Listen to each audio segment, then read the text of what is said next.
kind of skipped around here. Matthew 21 and 43. Therefore I say unto you, the kingdom of God shall be taken from you and given to a nation bringing forth the fruits thereof.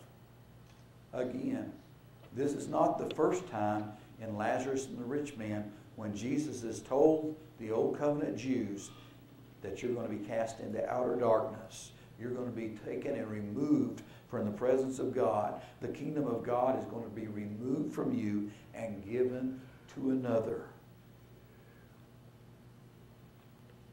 Another what? A race, a tribe, specifically foreign or non-Jewish, Gentile, heathen, nation of people.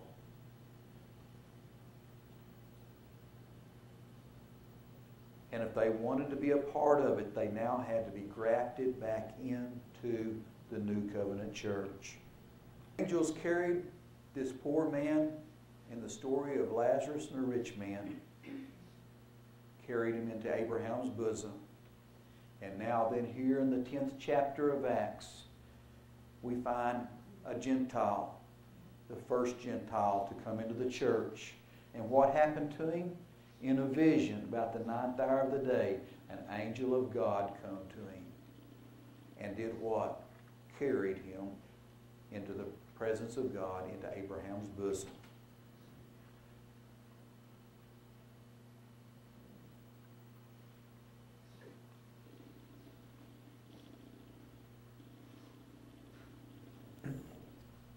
The rich man, he was rich, while we find Lazarus was poor.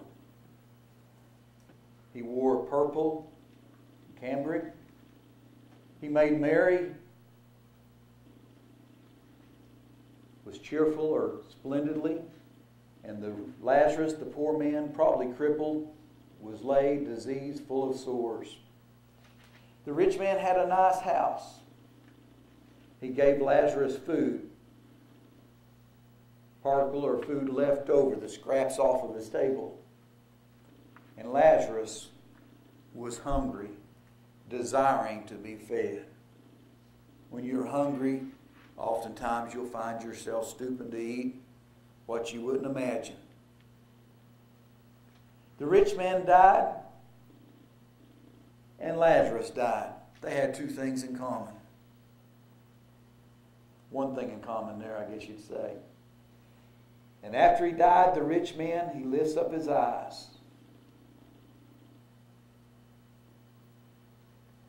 And the poor man, Lazarus, is carried by the angels into Abraham's bosom. The rich man, in his torments, he's alive with the body. He has eyes to see in verse 23. Verse 24, he's alive with the body, has a finger. The rich man desires a drop of water. In life, he got the good things. And we find that Lazarus, in life, he got the evil things. The rich man, he is respectful toward authority, Father Abraham. But he's tormented in verse 25. And we find that Lazarus, the poor man, was comforted. In verse 26, the rich man, he could not cross the gulf. And we find that Lazarus also could not cross the gulf. The rich man exhibits love toward his family, even while in torment. I have 5 brothers, and he pleads for their welfare. And as we go on through to the rest end of the story, Jesus says that they have the prophets and Moses. The rich man says, but they won't hear the prophets and Moses. In other words, he admits to the fact that they have rejected and killed the prophets and turned their backs on what they had been seeing. And Jesus, a lot of people say, he says, well, they won't get nothing else. But that's not what Jesus said. Jesus said, though one rose from the dead, they still will not hear. And he was telling the rich man that even after I rise from the dead, they will still reject me too. And they did.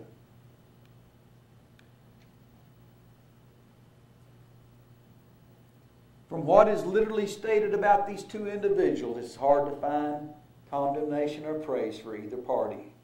We know for sure that the rich man is in a state of condemnation and that Lazarus is in a state of consolement. But there is nothing in the narrative to tell us why this is so. If taken literally, this parable consists of statements that are illogically unscriptural and contradictory and impossible. But when we understand the symbolism of this parable, it opens up our understanding to God's dealing with all people on the earth. We must know the real identity of these two individuals before we can know that their treatment is a just treatment based on their lives and based on God's grace.